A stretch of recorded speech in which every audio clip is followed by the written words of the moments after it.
This is the 5-Minute Youth Devotional Reading with Alex Sarria.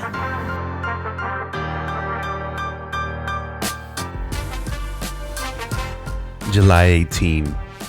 Everyone counts.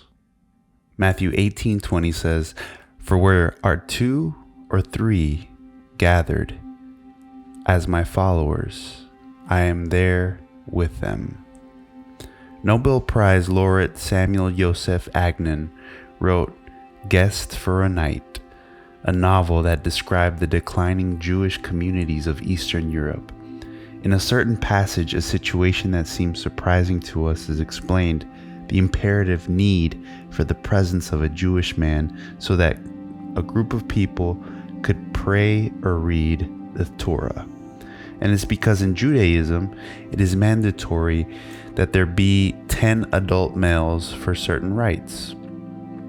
If you don't have that quorum, which they call minyan, you can't do activities like praying, blessing, or reading the books of Moses. It was also like that in Jesus' day. The synagogue activities were highly regulated. First, a text of the Pentateuch was read and translated into the language that everyone spoke, Aramaic. A commentary was made on this text before they moved on to read another of the prophetic books. The latter was also commented on. Prayers and blessings followed a very marked process. It was, however, imperative that there be 10 adult males. The word minyan means those who are counted. And until 10 were counted, there was no possibility for it to be a congregation. One day, a young rabbi arrived and dismantled all these rules of operation. He said, "Where 2 or 3 gather together as my followers, I am there among them." A phrase heretical to the ears of the doctors in the law, because it implied, among other things, that he was God. A revolutionary phrase for the bureaucrats of religion, because it affirmed that heavenly presence required nothing but simplicity and interest. With 2 for Jesus, there is already a church. It takes nothing more than a couple of people, and Jesus, just that. We must understand that everything is much simpler now, and that many of our protocols and regulations must be only a speck of our relationship with Christ, never an obstacle approaching Him. As one author said, God has a church.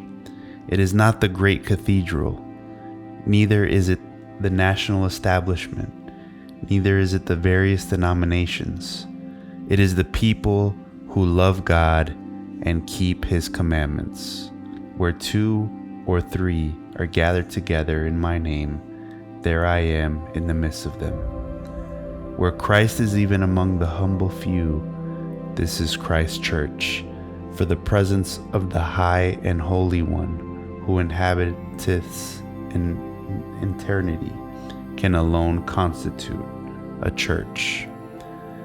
The key is Jesus in our lives. It's funny because for God, everyone in the church counts.